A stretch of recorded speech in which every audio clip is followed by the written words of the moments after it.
আমাকে ভালোবাসবার পর আর কিছুই আগের মতো থাকবে না তোমার।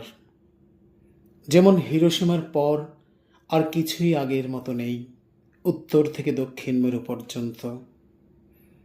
যে কলিং বিল বাজেনি কখনো, তাকেই মুহুর্মুহু শুনবে বজ্রের মতো বেজে উঠতে, এবং থর থর করে উঠবে দরজা জানালা আর তোমার হৃৎপিণ্ড। পরমুহূর্তেই তোমার ঝনঝন করে ওঠা এলোমেলো রক্ত ঠান্ডা হয়ে যাবে, যেমন একাত্তরে দরজায় বুটের অদ্ভুত শব্দে নিথর স্তব্ধ হয়ে যেত ঢাকা শহরের জনগণ। আমাকে ভালোবাসবার পর আর কিছুই আগের মতো থাকবে না তোমার।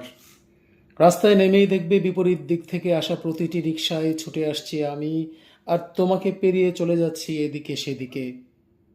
তখন তোমার রক্ত আর কালো চশমা এত অন্ধকার, যেন তুমি ওই চোখে কোনো কিছুই দেখোনি। আমাকে ভালোবাসবার পর তুমি ভুলে যাবে বাস্তব আর অবাস্তব, বস্তু আর স্বপ্নের পার্থক্য।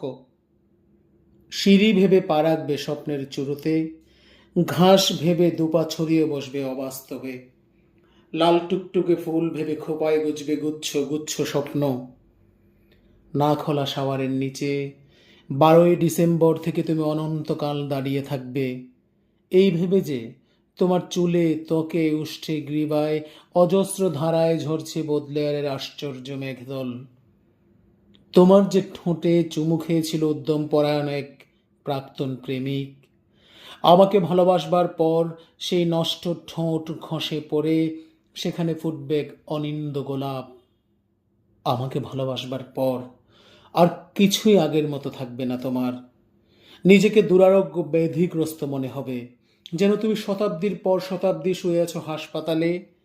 পর মুহূর্তে মনে হবে মানুষের ইতিহাসে একমাত্র তুমিই সুস্থ, অন্যরা ভীষণ অসুস্থ।